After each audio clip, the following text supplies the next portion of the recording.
Sandra, welcome to another episode of Asexualized, my asexual life. This is a place to be for education about asexuality, all things asexual, and I share my own asexual life journey in order to help in yours.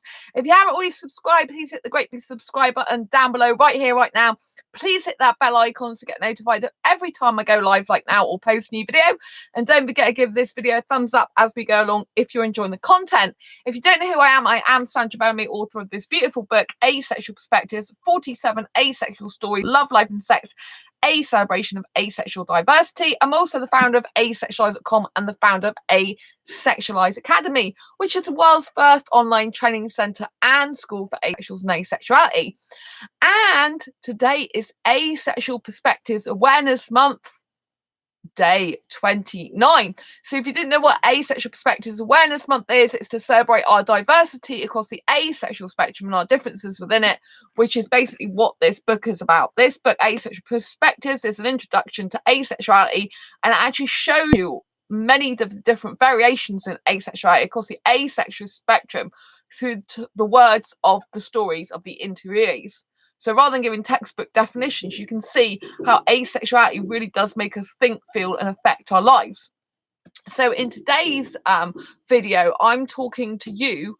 I'm going to close that window a minute because I've noticed it's a bit rattling. So do you like my Eeyore top? Cute, huh? So I'm going to put that down because it's just annoying people. Oh yeah.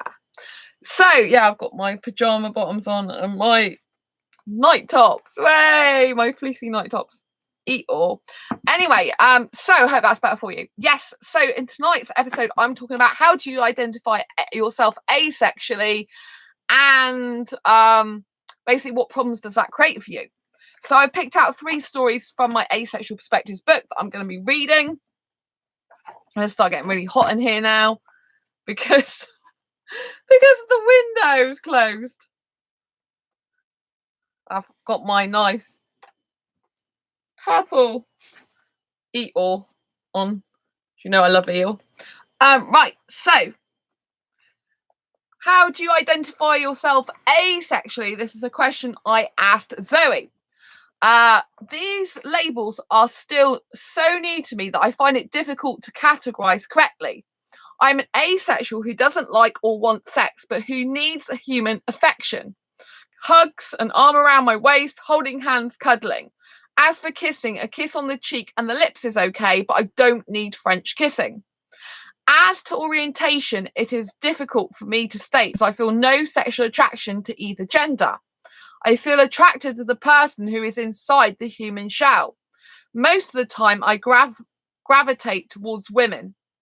Does that make me gay, even though I've never had a sexual relationship with a woman? Hard to be sure, but all things are pointing to that.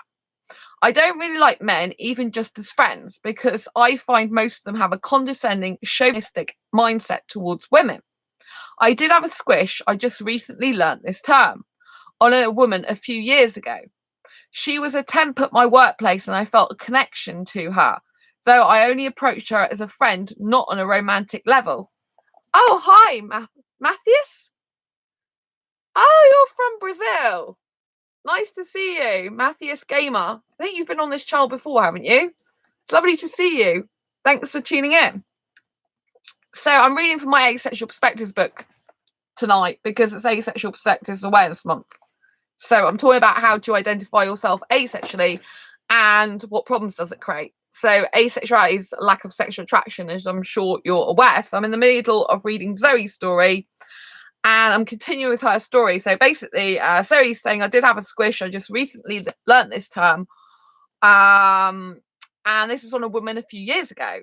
She was a temp at my workplace and I felt a connection to her, though I only approached her as a friend, not on a romantic level.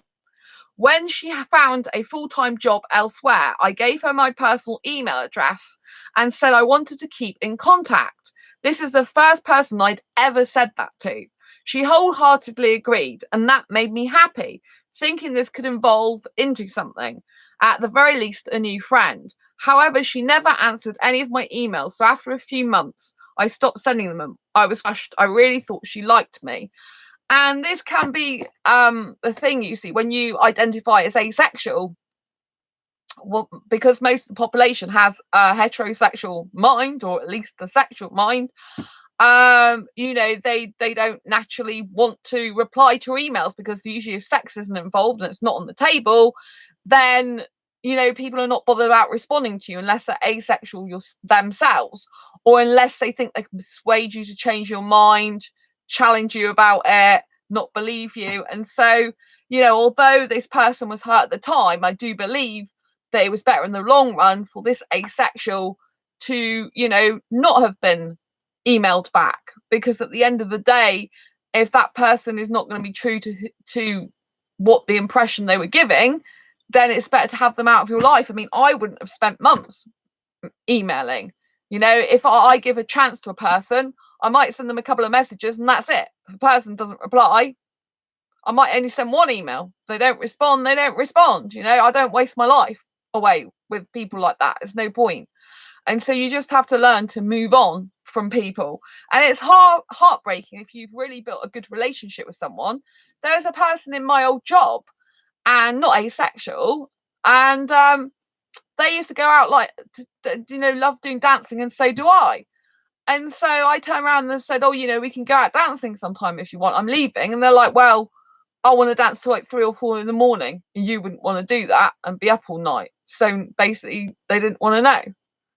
And I'm like, I'm out clubbing, if I go clubbing, to like 2:30 in the morning when the club shuts. But then I do go home, but it's usually a couple of hours before I go to sleep, So that was difficult. And there was someone else I used to get on really well with, and they didn't even want to keep in contact. But I think these people that say and behave and act like this, they're not true to being true, authentic people.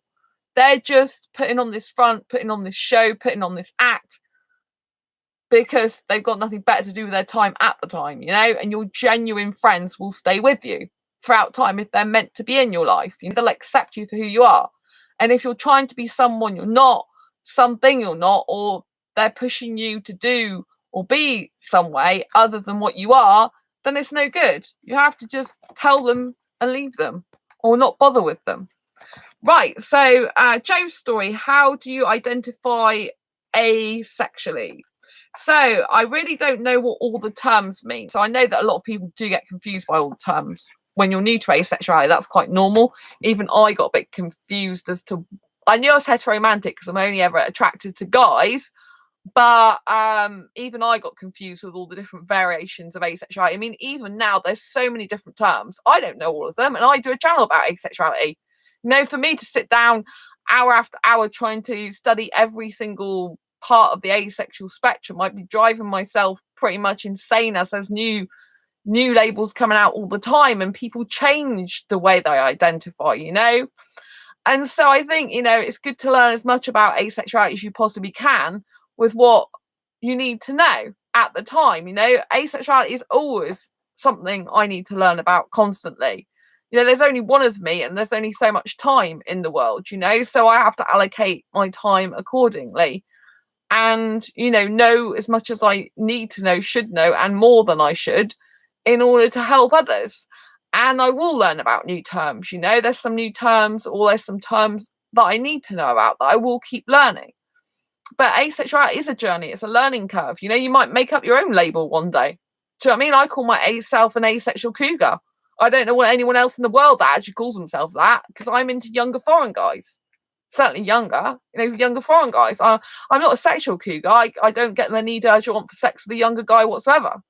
But I'm asexual, as in I'm absence of sexual attraction. But I like to kiss, cuddle, hold hands with a younger foreign guy if I had a boyfriend, or that's what I like in general. Yeah. So that's I identify as a heteromantic, hyperromantic, grey asexual younger cougar who doesn't like sex, just kissing, which is a real mouthful to say. So I usually just say I'm a heteromantic asexual that's hyperromantic, and I'm into younger foreign guys.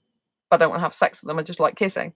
That's my, that's what I like. But I'm not a grey A, textbook grey A. I don't experience any sexual attraction whatsoever, but I've got grey areas, so I just feel more comfortable putting that on there. So I think it's important to get your label right for you, and not what society expects you to have. If you feel that a label fits you, then you should use it, or you should create your full-on label yourself, because it's how you identify. It's unique to you. Do you know what I mean? It's really important. So Joe says, like I said, she doesn't really, they all could be a he, couldn't it? I really don't know what the terms means. When I was a child, I always identified as male, though I had a female body. So there you go. You know more about the person now. This was in the early 1960s. There was no real discussion of any sexual variations back then. People were horrified by the word gay and transgender/transsexual. Wasn't even a term ever heard, because I didn't seem to really fit anywhere. I lived as a lesbian for 30 years. My family disowned me at age 17 because I said I was gay. But truly, I believe I am a male in a female body. I have no serious body hatred issues and no plans to live as other or have surgery. Maybe if I had seen the options when I was younger, but I've grown up to accept myself with my strangeness. I do not like things about having this female body, but I deal with it. I would seriously like to get rid of the breast tissue though, even though it is nominal. At this stage in life, I do appreciate the human body as an art form, male or female, but I do not feel any sexual attraction or desire for it. So yeah, I do think it's very difficult if you do feel like you're trapped.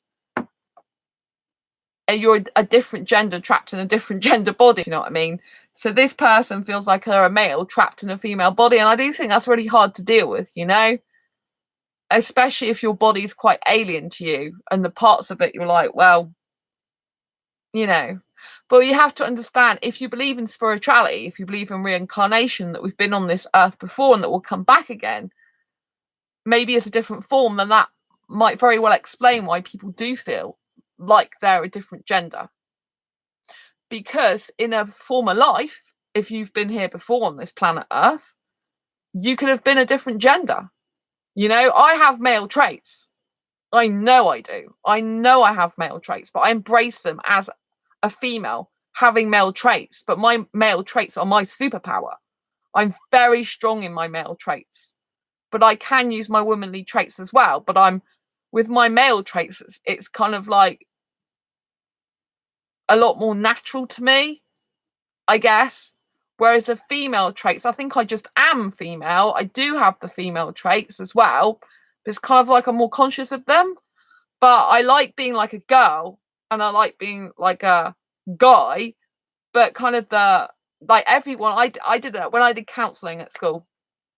Not school, college, from 17 to 19 years and birth certificate age. I learned that in every person's psychology, there's mother, father, and child. So within every person's being, in their mind, in their being, in their body, in their form, you can have the mother component, the father component, the child. So we can be our own mother, father, or child to ourselves. And in times of trauma, in times of upset and pain, this is one of the things that we need to use in our life. So we should always have the child within us. We should always be embracing our inner child. We should always be playful, because playful leads to happiness, right? You should never be saying, I'm too old for this, that, or the other. Because if you're saying you're too old for this, that, and the other, you're harming the child within you. Yeah, you're paying it no attention. You're ignoring it. And what do children do when they're ignored? They get upset. They're in pain. So don't ignore your inner child. And then you have like the father, who is the male version of you, the masculine, the guy who's in charge, who's protecting you, who's leading you, who's, you know, the more dominant one, guiding your life if you let it be, right? And then you've got the mother inside you, that's the more feminine version of you, that's a more sort of sympathetic, empathetic, kind, caring, emotional, soft and gentle side. And the masculine father figure is more the business side, the leader, the follower, the leader, not the follower, the protector, the driver, the driving force of your life. So these are kind of like, I've learned through the years basically how these three different people within us, the male, the mother, the father, and the child, actually are in my life, in my being. I didn't know that we even had all these three until I was, I was having work from a counsellor. The counsellor was being my counsellor because I was undergoing through a lot of trauma, and to do with various issues that I don't think it's appropriate to talk about on this channel. But I talk about a lot. But it's really important to know this. And over time, I've known how these roles play, but I don't tend to use. I tend to use the mother. The mother's not just about being feminine, though, because I tend to use the feminine traits and all that lot. But that's like the girl in me. With me, particularly, rather than the mother figure, I have the girl in me more. If I was looking at my mother figure, the mother figure in me is more of the person that wants to take care of people, that wants to look after people, that wants to see no harm come to them, that wants to patch up their legs if they've got a cut, put plaster on, that type of thing. But I have this with me, I have this teenager in me. So I have like the father figure within me, the child and the teenager are kind of like mixed. It's kind of like I got teenager and the father figure in me, the guy in me, should I say, rather than the father figure. I prefer. So I think, like for me, I've got guy and teenager. But I think there's, ways you can utilize each of your masculine and feminine within yourself. And everyone has a masculine and feminine in them. It's which one you choose to use.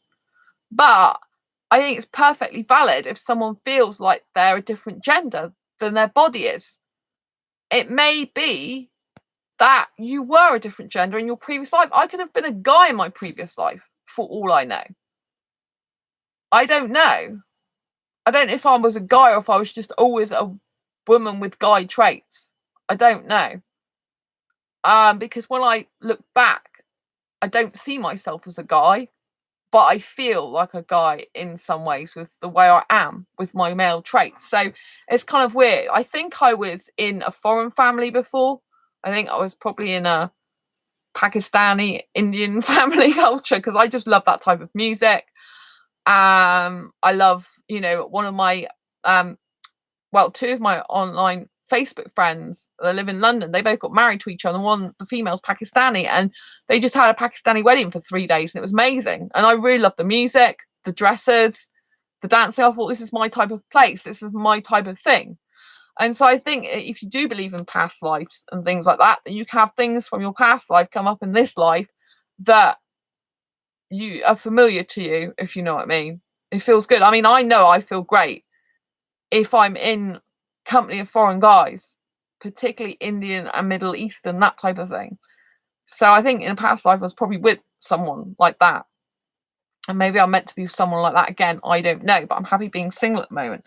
So I think, you really have to work out what's right for you. And there is nothing wrong with if you want to change your gender. Maybe you were in a previous life the other gender and you feel like you should be that again because it feels weird to be in this body. But remember, we're all kind of spirits, if you believe in that stuff, we're all spirits. So our bodily form, we can come back into different bodily forms in different lives.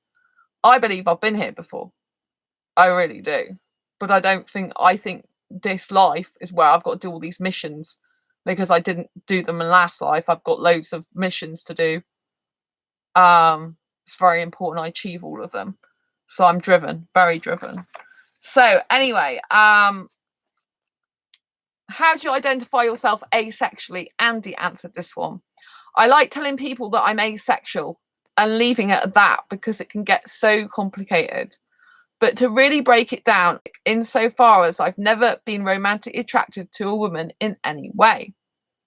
I'd also like to say that I'm grey, borderline aromantic, because while what I don't want is to have sex with another person or even myself, I do to a small extent still occasionally experience low-grade arousal.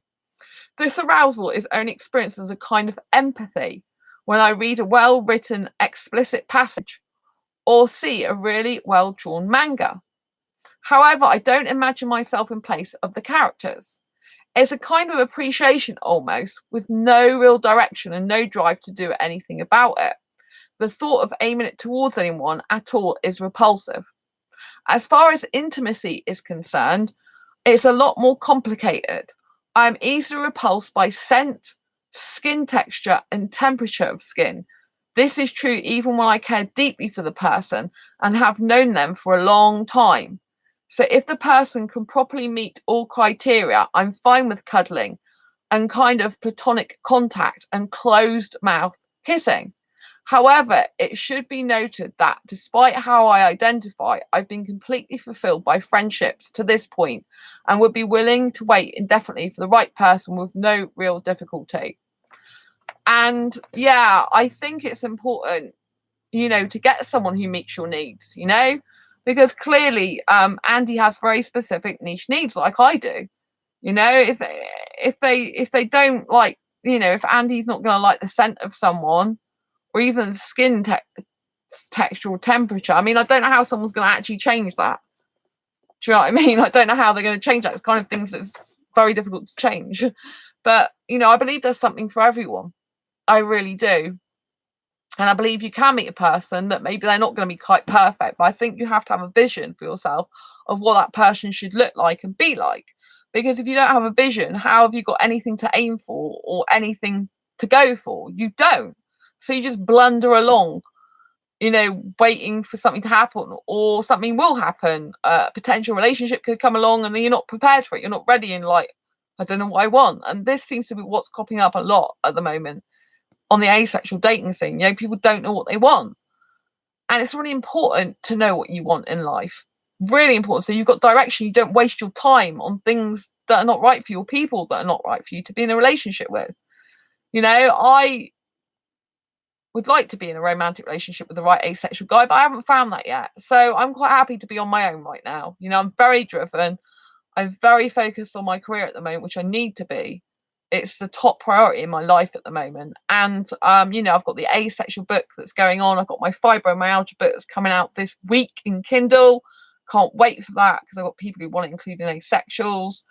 And so it's going to be absolutely amazing, And I think in terms of, how you identify asexually, it can be really hard, I had something happen tonight. I went in a buying group I applied to be in a buying group in my city on Facebook, and a buying group, like you buy and sell stuff, so you can sell your unwanted items on there. Applied to be in it, and who should be admin but my cousin, male cousin, who I haven't heard from in years. I mean, we haven't spoken in absolutely years. He was a kid when I last spoke to him, right? He's married with children now, and he's a lot older, so he doesn't look that old though. But yeah, so I messaged him, and it turns out that his wife has got fibro, so she'll be using the book.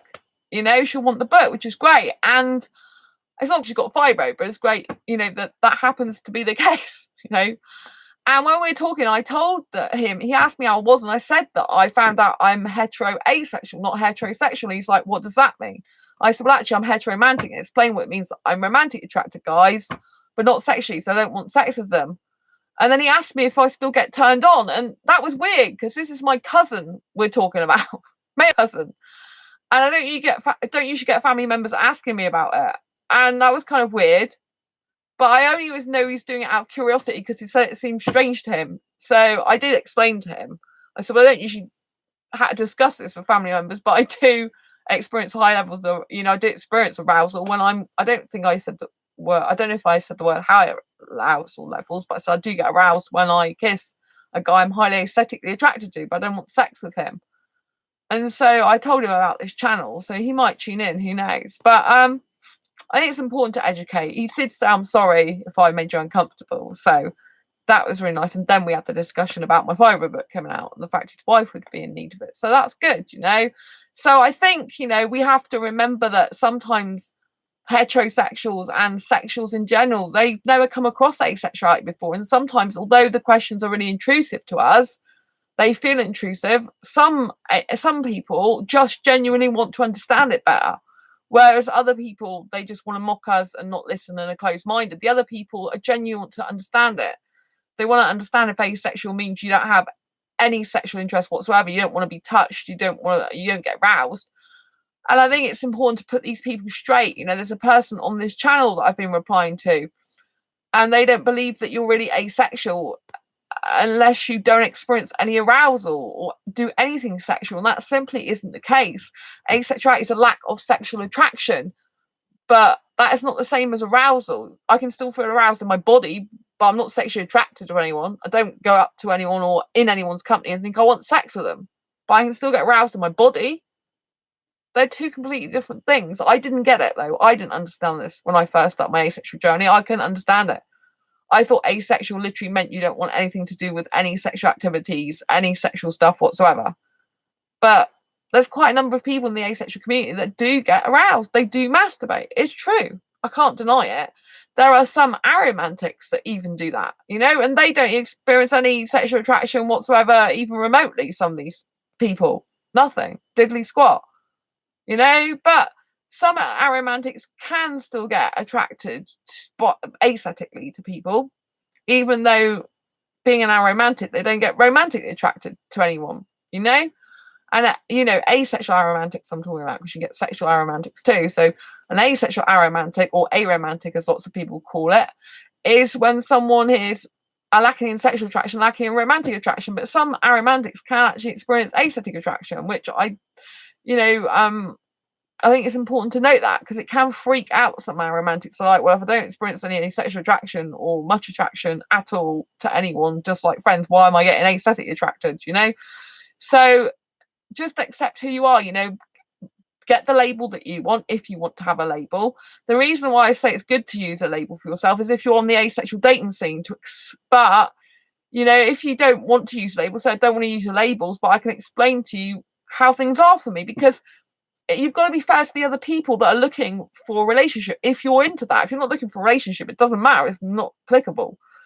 But, you know, if you're looking for a relationship, then it helps the person to understand you better from the off. You know, if you do have a label, or if you just say, you know, want to know more about me, I don't have a label, just ask me, and be very open and approachable about that. Because I know I don't want to go on a dating site with an asexual and then find out I don't know anything about how they identify. If they don't put heteromantic, I'm not going to go for someone who's homoromantic and into the same gender, am I? It's wasting my time. Do you see what I mean? So your label's not just about for your benefit, it's for other people as well. And maybe people don't like that idea. Maybe they think the label should just be for themselves, which it should be for yourself in the sense it should come from you, but you should think of it as a way of helping other people to identify with you, relate to you, and really understand you at a glance, because sometimes that's all we've got when we first come into contact with someone. But yeah, be true to who you are, and love yourself for who you are.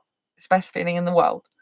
Until next time, embrace your quirky and each other's. If you like this video, please give it a thumbs up. If you found it useful, helpful, insightful in any way, shape or form, if you've got any information out of it that was useful, please, please, please hit the thumbs up button.